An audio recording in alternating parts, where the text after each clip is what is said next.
ustedes? Muy buenas noches y bienvenidos a un nuevo programa de Los Consejos de Manolo, que como todos los martes nos reúne a la mesa familiar, puntualmente a esta hora, ya desde hace 9 años, ¿no? Bueno, metidos en este panorama que nos circunda, ¿no es cierto? Y con bastante incertidumbre aún por delante, y con la misma recomendación de siempre, ¿no es cierto? Mantener las distancias, lavarnos las manos, usar el barbijo. Debemos seguir protegiéndonos porque evidentemente por lo que uno ve, por lo que uno escucha, por lo que estamos viendo, digamos, estamos entrando, como les decía el programa pasado, en esa famosa curva que en algún momento tiene que llegar. Hoy nos vamos a dedicar a un tema que yo creo que es apropiado, sobre todo por el momento que estamos pasando. Hoy no vamos a hablar del coronavirus en sí, del dengue en sí, sino una situación a la que nos puede llevar esta epidemia, ¿no? Como todos sabemos, ya van más de 60 días que estamos metidos en la casa y bueno, hemos hecho varios programas sobre el tema, pero yo todos los años trato de reforzarlo porque me parece que es importante, que es interesante y creo que hoy más vigente que nunca. ¿Por qué? Porque los niños, los bebés, los niños mayores están, digamos, obligados a permanecer en casa mucho tiempo. No están en los jardines maternales, no están en las guarderías, están en la casa. Y como siempre lo dije en todos los programas, la casa tiene lo suyo, ¿no? Tiene sus, así como es acogedora, donde está toda la familia, donde nos reunimos, donde dormimos, comemos, estudiamos, en fin, es el lugar también que más peligros en sí representa para los niños y para el bebé en determinadas cosas y en determinadas circunstancias. Este programa lo hacemos un poco a pedido de mucha gente que se comunicó y para reflotar algunas ideas sobre los peligros que corre un chico dentro de una casa, ¿no? Al estar encerrado tanto tiempo, porque está a las 24 horas del día y como yo siempre les digo también, el niño es un explorador y les gusta recorrer los rincones, ir, mirar, estar. Entonces nos encontramos con un serio problema y que es que el chico, el bebé, el que comenzó a gatear, el que recién camina, o el otro que está jugando o el que está haciendo sus tareas, consciente o inconscientemente puede provocarse la ingestión de lo que llamamos un cuerpo extraño, ¿no? Primero tenemos que tratar de definir qué es un cuerpo extraño para un bebé que está en una casa. Nos vamos a remitirnos al ambiente donde estamos hoy, en cuarentena, dentro de una habitación, dentro de una casa, en una cuna, en una cama cucheta, donde sea, pero siempre más o menos el mismo ambiente. Y el cuerpo extraño es un objeto que viene de fuera del cuerpo, ¿no es cierto? Es un cuerpo, una partícula que puede ser de origen biológico, o sea que tiene vida, o puede ser inerte, o sea que no tiene vida, ¿no? Puede ser introducido dentro del organismo del niño, ya sea en forma voluntaria o involuntaria, y en un lugar del organismo que no le corresponde, a los cuales el chico tiene acceso fácilmente. Encima, el bebé hasta los 2 años no puede usar barbijo, no puede tapar orificios fundamentales como son la nariz y la boca, entonces que son 2 de los lugares donde habitualmente penetran los cuerpos extraños, ¿no es cierto? Entonces, ¿cuáles son los lugares por los que se meten? Nosotros le llamamos cuerpos extraños, pero después vamos a detallar bien cuáles son. Y es increíble las cosas que se pueden introducir en el organismo, ¿no? Pueden entrar por los ojos, una astilla, pueden entrar en los oídos, pueden entrar por la nariz, por las fosas nasales, la vía respiratoria, la vía digestiva. O sea que de acuerdo a la vía por donde accede el cuerpo, por donde se mete este organismo que uno no quiere que se meta dentro del cuerpo del bebé o del chico, lo vamos a ir rotulando y catalogando, ¿no? O sea que pueden ser insertadas o inhaladas. Cuando uno dice insertadas, quiere decir que el chico es él mismo el que se introduce un cuerpo extraño en la nariz, por ejemplo. O puede ser que lo inhale. Puede ser que lo inhale porque aspiró, ¿no es cierto? Y en ese momento se le introdujo algo que tenía cerca de la nariz. O puede ser deglutida, puede ser tragada, ¿no? Está jugando con algo y en un descuido, bueno, nos encontramos con que apareció allí. ¿Cuál es la importancia de la edad en esto, ¿no es cierto? Tiene mucho que ver la edad, porque son muy distintos los manejos de cada bebé o de cada edad, ¿no es cierto? Por ejemplo, piensen con el recién nacido no tenemos mayor problema, como yo les decía, yo creo que dentro de todo es el que mejor la debe estar pasando, porque de por sí está encerrado, toma el pecho, se lo cambia y está ahí metido en su cunita y bueno, hay que cuidar de no llevarle el virus, nada más. El bebé, por ejemplo, de 3 a 6 meses, ese bebé ya tiene una aprehensión voluntaria. ¿Qué quiere decir esto? Que ya toma objetos. Uno le da un lápiz, lo toma. Uno le da una virome, lo toma. Uno le da una goma de borrar, la agarra, ¿no es cierto? Cuando va progresando, más o menos a los 6 meses, ya toma el objeto no solo con más fuerza, sino que también ya tiene la capacidad de direccionarlo hacia la boca o hacia la nariz o hacia los oídos. Entonces el chico toma un objeto, lo presiona bien y se lo lleva a la boca o se lo lleva a la zona de la cara. Estamos hablando de 6 meses. Y a los 9 meses le es muy sencillo manipular a ese objeto, ingerir el cuerpo extraño, mientras desarrolla sus actividades normales, mientras está jugando, mientras está haciendo otra cosa, o eventualmente en caso de algún descuido, ¿no es cierto? Entonces, eso es en cuanto a la edad. En los bebés, como dice, no, un bebé de 3 meses, 6 meses no se puede meter algo en la boca. Sí, se puede meter tranquilamente porque tiene capacidad de prehensión, tiene capacidad de llevar objetos a la boca, así como lleva la cucharita, así como lleva el purecito a los 6, 7 meses, ¿no es cierto? De la misma manera se puede llevar una bolita de acero, se puede llevar un alfiler, se puede llevar una moneda, o sea que hay varias cosas, ¿no? Entonces, ¿cuáles son los elementos, estos que les decía, más frecuentes? Yo les voy a nombrar y ustedes me van a decir, pero no puede ser que un chico se introduzca un elemento así en forma voluntaria o involuntaria por la boca, por la nariz o por otro lugar. Y ocurre, y aquellos que lo han tenido que padecer, ¿no es cierto? No los chicos solamente, sino las familias, se dan cuenta que es un cuadro bastante desesperante, ¿no? Porque se genera una situación también cuando ustedes vean los objetos. Por ejemplo, ¿qué objetos o qué son los más frecuentes que un chico puede metérselos en la boca o en la nariz? Las monedas. Las monedas. Del valor que ustedes quieran. Un peso, de 2 pesos, lo que más ahora que las monedas están ahí medio en...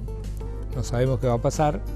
Hay bastante movilidad de monedas y a veces hasta en la propia casa se le da lugar a que el chico juegue con las monedas, ¿no es cierto? O que tenga un potecito con monedas. Alfileres. 2 tipos de alfileres. Los que llamamos alfileres de gancho, esos que uno los usa como para enhebrar, ¿no es cierto? Los alfileres que yo le llamo con la cabecita o el alfiler de la modista, ¿no es cierto? Ese el que te marcan el ruedo del pantalón cuando te van a hacer, ¿no es cierto? Que lo marca con un alfiler, ¿no? Algunos alimentos. Pero ¿cómo? Bueno, si un alimento es lógico que un chico lo llegue a la boca. Ahora, si un chico de 6 meses se introduce en la boca, ya sea en forma voluntaria, porque agarró y se lo puso, o porque se le escapó a la mamá un pedazo de carne muy grande, y un pedazo de carne muy grande puede provocarle una obstrucción, incluso un cierto grado de asfixia o ahogamiento. Los botones. botones de todo tipo. Botones de pantalón, botones de pollera, botones de camisas. Cuando más chico, peor. Las pilitas de los relojes. Las pilas de relojes, ¿no es cierto? Las famosas baterías, esas redonditas, bueno, que hoy son de control remoto, de cualquier aparato que uno use y que se maneje a batería, ¿no es cierto? Las baterías chicas también, las baterías chicas. Bueno, ni hablar de las bolitas de acero, las viejas y conocidas con las que hemos jugado siempre. Objetos de vidrio, perlas, restos de un collar, por ejemplo, que se desarmó y que quedaron las bolitas ahí dando vuelta. Y esto es uno de los elementos más frecuentes y más importantes, los restos del telgopor. Cuando ustedes ven un envase telgopor, ese que viene en los helados, con el tiempo, o el mismo chico uno le da para que vaya jugando, lo va desgranando y ustedes ven que van saliendo pelotitas de telgopor, o esas pelotitas que están metidas también adentro de algunos juguetes, ¿no es cierto?, de algunos muñecos, de algunos... Entonces, esos se puede abrir y se pueden expandir y quedan ahí dispersos en el suelo donde está jugando el chico, en la cuna, en la cama, en cualquier lugar, y esos van a la oreja, a la nariz, a la boca, a cualquier lado menos donde tienen que ir. Restos del látex. Cuando hablamos del látex, por ejemplo, estos ahora que se usan tanto los guantes de goma, de látex, ¿no?, para protegernos, o los que se usan para la limpieza en la cocina, eso llega un tiempo en que se empiezan a desgastar y bueno, se rompen, y el chico tiene mucha capacidad y tiene fuerza para abrirlos, desgastarlos y los mete en la boca y se adhieren automáticamente a la mucosa, a la lengua, y de ahí pasan a la vía respiratoria o a la vía digestiva. Restos de plantas, pedacitos de planta. Hemos encontrado en los chicos, en la nariz, en los orificios nasales, las cosas que ustedes no se pueden imaginar, en los oídos también, ¿no es cierto? Pelos, restos de pelo de las mascotas, de los gatos, de los perritos, de los otros animales. Las tapas de las viromes. Cuando yo le digo las tapitas de las viromes, bueno, hay casos extremos como podrían ser, por ejemplo, el capuchón de la virome. Imagínense una virome convencional, ¿no es cierto?, la famosa Vic.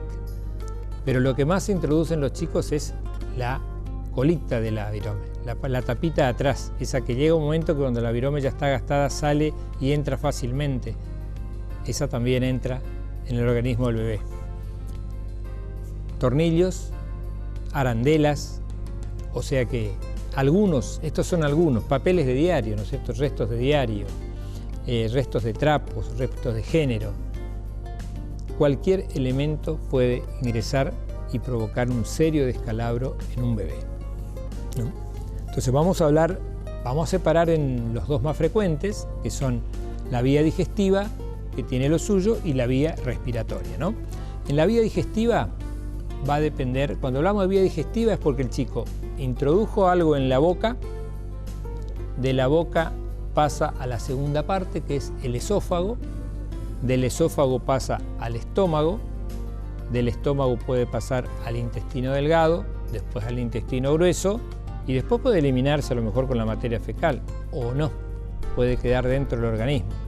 Entonces, ¿cómo nos damos cuenta? Y el cuadro clínico va a depender mucho de acuerdo a dónde está alojado y en qué momento detectamos que el chico se tragó algo. Va a depender de dónde está, va a depender del recorrido que realice por todo ese circuito que yo les comenté y del destino final, que es el que decimos donde ahí se detuvo y ahí quedó trancado, que puede ser el esófago, puede ser el estómago, puede ser una parte del intestino. Imagínense, una moneda tiene que pasar por lugares muy pequeños, vamos a ver imágenes después para que ustedes se den cuenta de hasta dónde puede llegar. Y esto puede eliminarse también sin ningún problema, ¿eh? A veces es un hallazgo casual, a veces cuando uno va a cambiar el pañal de un bebé encuentra un objeto y puede encontrar una monedita, puede encontrar un botoncito, algo, y no hay otro lugar más que no sea por la boca por donde pudo haber ingresado, ¿no es cierto? De acuerdo a eso vamos a encontrarnos con el cuadro clínico. Entonces, puede estar alojado, decíamos, en la boca, o haber pasado ya a un segundo destino, que es el esófago, ¿no es cierto?, el otro que encontrábamos allí. El estómago, les decía el duodeno, que sería el intestino delgado, y el intestino grueso, lo que se conoce como el colon. Entonces, de acuerdo a dónde esté, el chico va a tener los síntomas. A lo mejor nos damos cuenta en el momento en que lo tragó. A lo mejor nos damos cuenta después por los síntomas que empieza a tener. Eso también es importante de ver, ¿no? Todo esto hay que... Por ejemplo, ¿cómo nos damos cuenta o tenemos la sospecha de que lo pudo haber tragado? Si el chico tiene mucha salivación, o sea, si tiene lo que se conoce como cialorrea, si nosotros vemos que el chico de repente comienza como a tener una espuma en la boca, es saliva que está espumando, eso se llama cialorrea, es un exceso de saliva y que como no la puede tragar, comienza a mandarla hacia afuera, como un burbujeo en la boca. Eso sería la cialorrea, la salivación. Después tenemos la disfagia.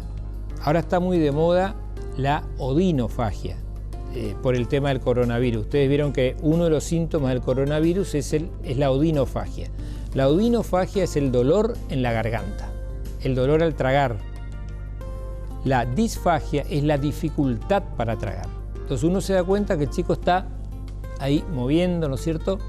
O está salivando mucho o se está moviendo como tratando de deglutir, de tragar algo que tiene atravesado, que tiene trancado ahí en la garganta. O puede simplemente decirles, si es que puede manifestar, si todavía puede hablar, puede decirle como que tiene una sensación de que tiene algo ahí en la garganta y que no lo está pudiendo deglutir, no lo está pudiendo tragar. Y también podemos encontrarnos con que no hay ningún síntoma.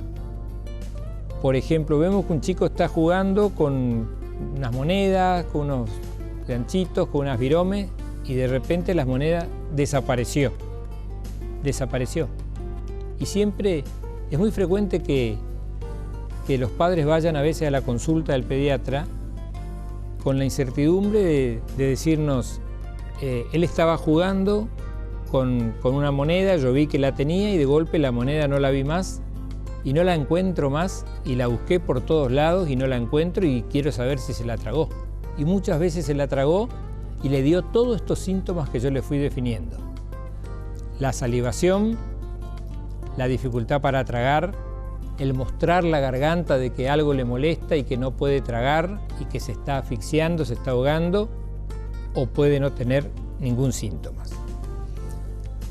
Si no hay sospecha, ¿no es cierto?, uno se va guiando por el interrogatorio, por las preguntas, por los antecedentes. También pueden aparecer vómitos, puede aparecer tos. Ahí ya cambia un poquito la cosa, porque cuando hay tos, uno tiene que dudar si está en la vía digestiva o si se fue más atrás, si se fue a la vía respiratoria, lo cual es mucho más complicado, ¿no?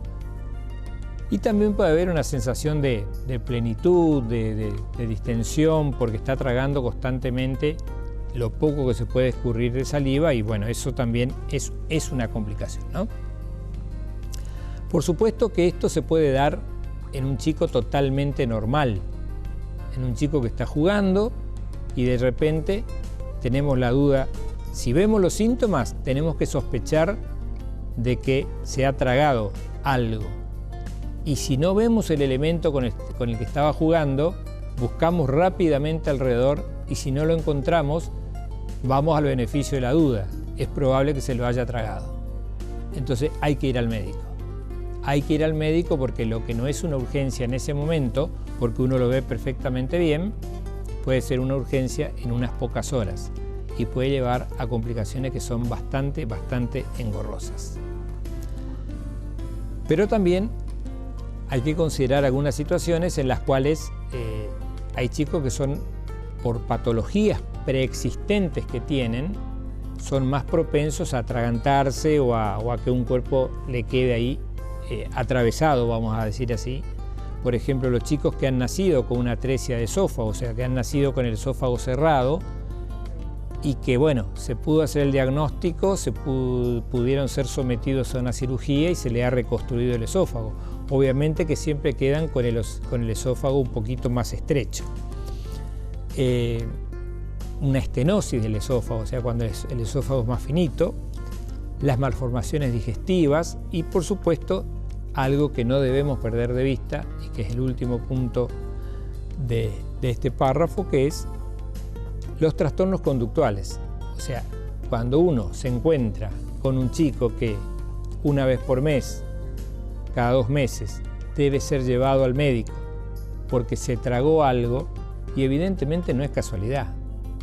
Algo está pasando, o está tratando de llamar la atención de algún momento por algo que está pasando, que está vivenciando, que está viviendo, o tiene un trastorno de conducta que hace, ¿no es cierto?, que constantemente, a propósito o sin darse cuenta, lleve los objetos a la boca, ¿no?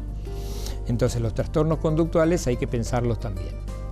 ¿Cómo hacemos el diagnóstico? Si uno tiene al chico, bueno, con la salivación ahí, con todo el cuadro, y bueno, hay que examinarlo con cuidado, porque a veces al examinarlo y vemos una moneda colocada en el paladar o atravesada ahí, en el afán de sacárselo así en forma intempestiva, nos podemos encontrar con que lo único que hacemos es mandarla más al fondo. Entonces, primero hacer un buen diagnóstico, un diagnóstico de situación.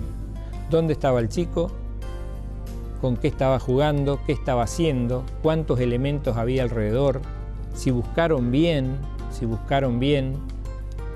Y el interrogatorio nos permite avanzar muchísimo en cuanto a saber si pudo haber tragado o no ese objeto.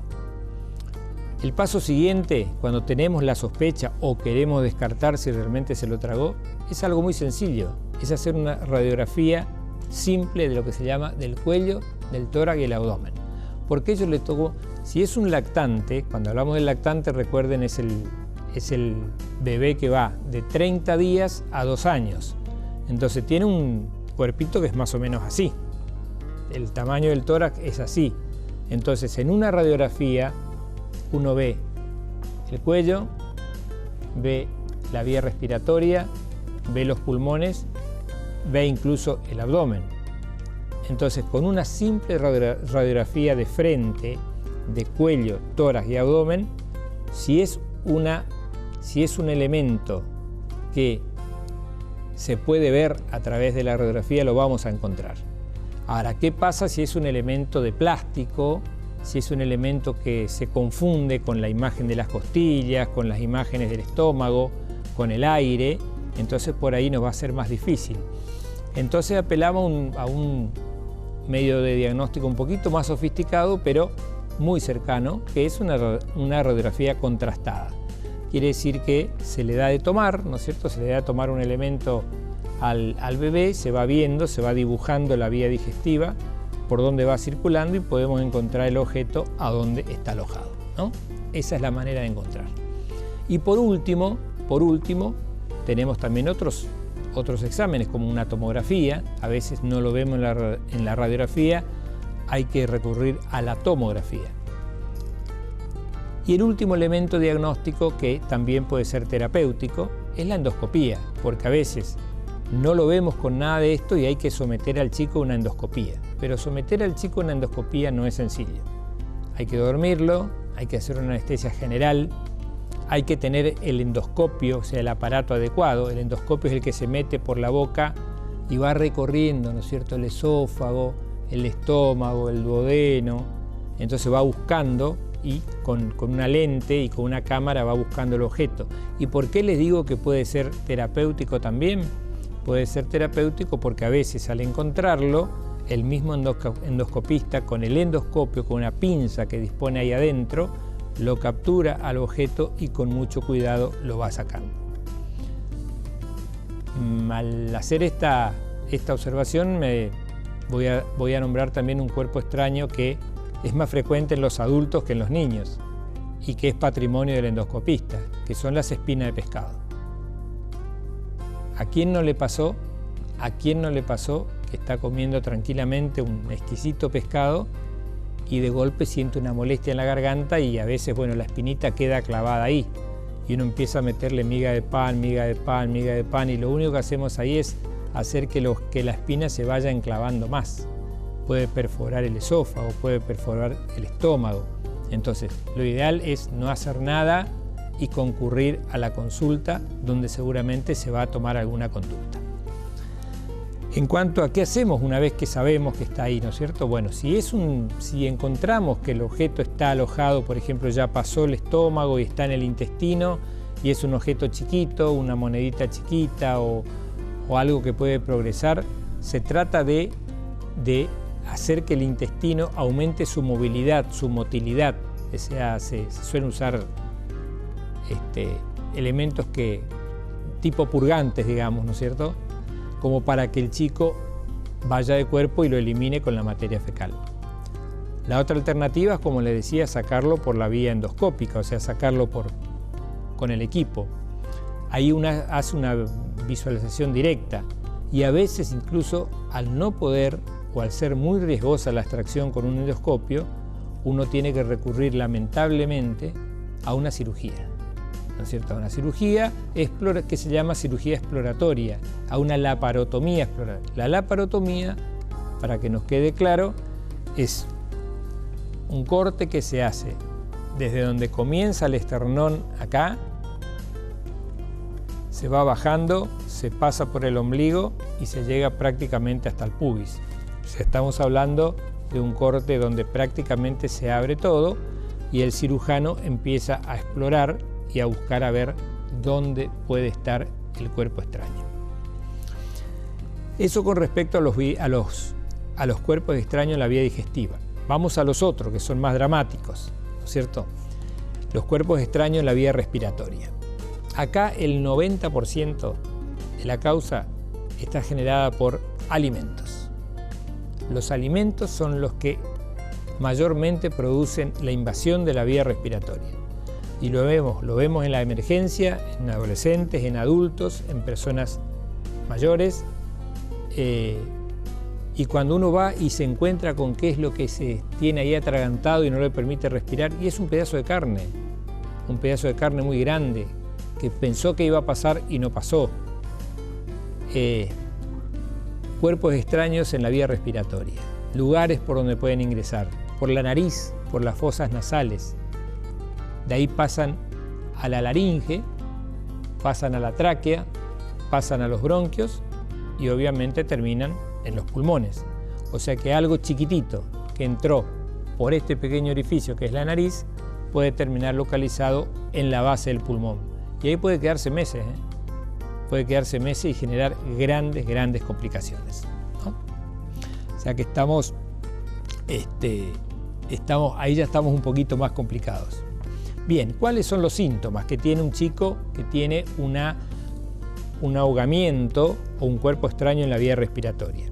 Lo primero que se manifiesta es un chico que está sano, estamos hablando de un chico sano que de repente empieza a toser. Tiene una tos seca, irritativa, le llamamos seca irritativa, esa que tose, no está gripado, no está enfermo ni nada, sin embargo empieza a toser y no para de toser.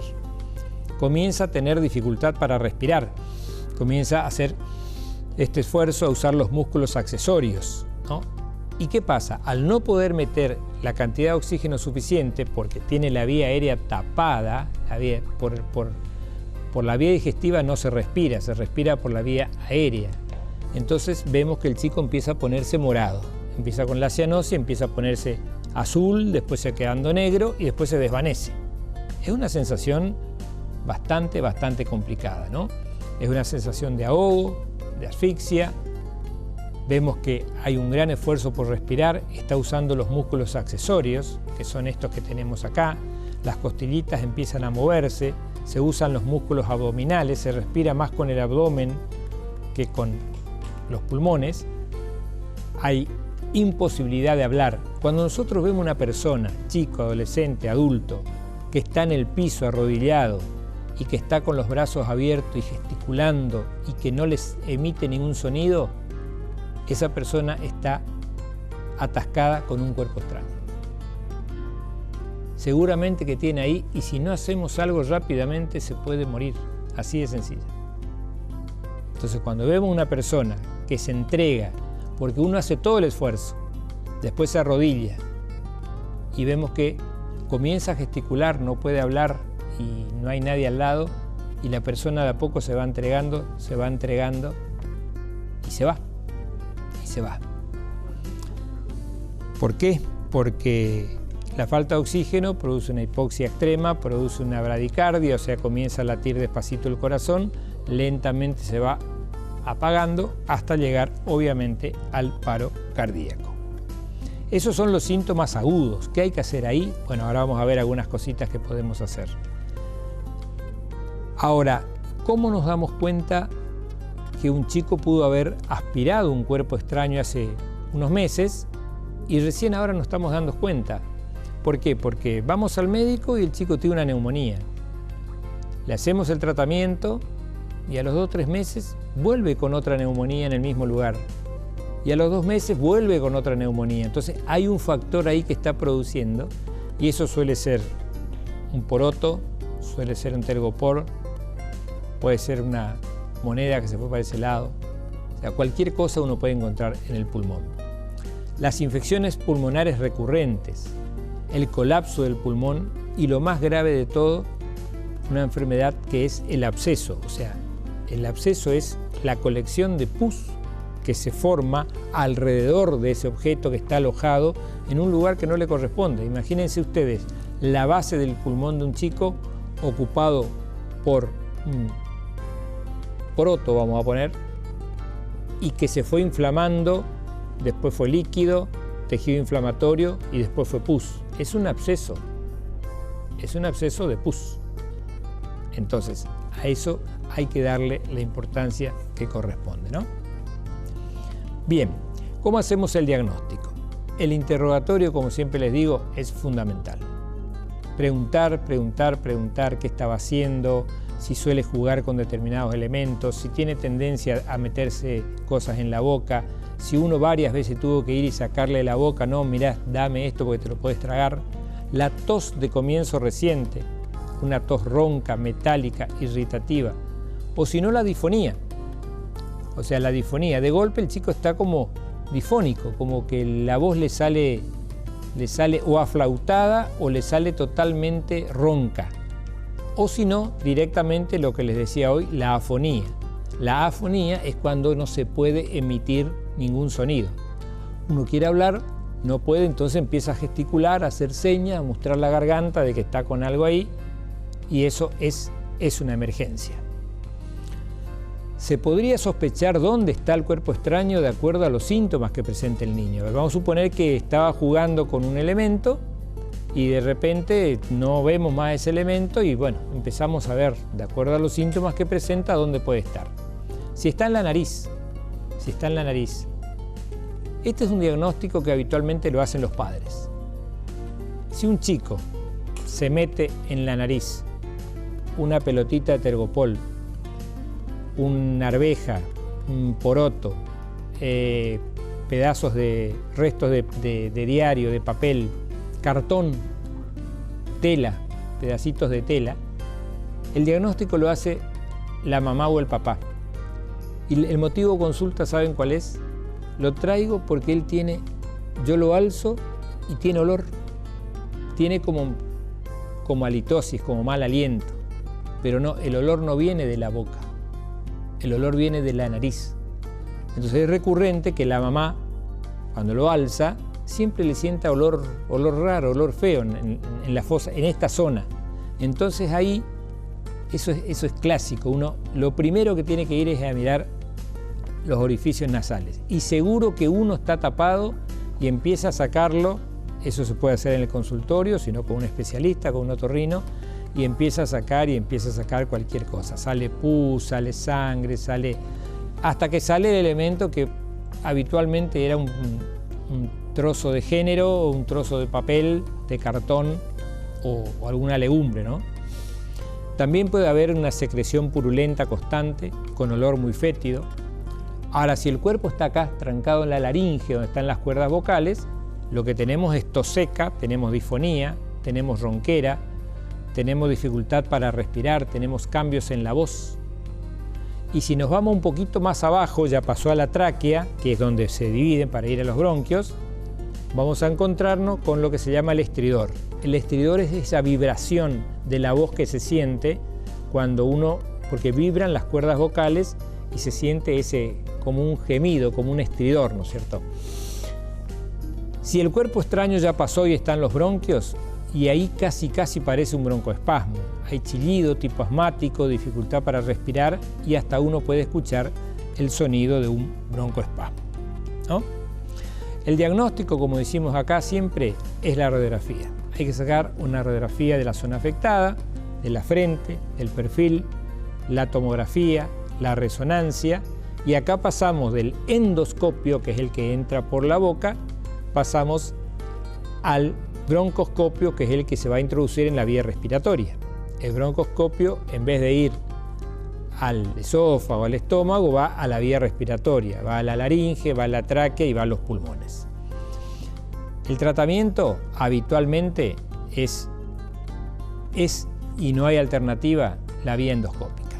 Hay que poner el endoscopio y hay que tratar de con eso extraer el cuerpo extraño. No tenemos muchas opciones, a no ser algunos lavados, como se hace en los oídos, que a veces se pueden sacar, o en la nariz, o presionar. Hay una maniobra muy sencilla que la hacemos los pediatras en el consultorio cuando vemos que el cuerpo extraño se lo ve y está metido ahí. Es muy sencillo, ¿no es cierto? Uno le tapa un orificio y le enseña al chico a que sople hacia afuera, ¿no es cierto?, con la boca cerrada, y el cuerpo extraño automáticamente es expulsado. Bien, en conclusión, yo lo que les quiero decir es lo siguiente. Todos esos objetos, y ahora después en el segundo bloque vamos a ver algunas imágenes, están al alcance del chico y los dejamos nosotros. Entonces la mejor prevención es hablar constantemente con los chicos, explicarles de los problemas que le puede traer el jugar o tener al alcance estos elementos llamados cuerpos extraños. Pero no debemos olvidar que estamos hablando con chicos. Uno puede enseñarle que en la calle no se cruza. Y van y se paran en el borde. Pero son chicos. Y un día, sin darse cuenta, la pueden cruzar. Bueno, no se vayan. Nos quedan, les juro, no me di cuenta. Hicimos 50 minutos de programa, nos quedan 10 minutos. Tendría que haber cortado hace 20. Vamos a ver algunas imágenes, vamos a ver algunas preguntas seguramente que nos habrán enviado ustedes, así que en un par de minutos volvemos. Lo que tenemos que saber para prevenir. ¿Qué cuidados debemos tomar? Lavarnos las manos con jabón regularmente. Estornudar en el pliegue del codo. No llevarnos las manos a los ojos y a la nariz. Ventilar todos los ambientes. Desinfectar los objetos que se usan con frecuencia. Hablemos de los síntomas. Si tenés fiebre con tos o con dolor de garganta o con dificultad para respirar y estuviste en algún país con circulación del virus o en contacto con algún caso confirmado, no te automediques y consulta inmediatamente al sistema de salud.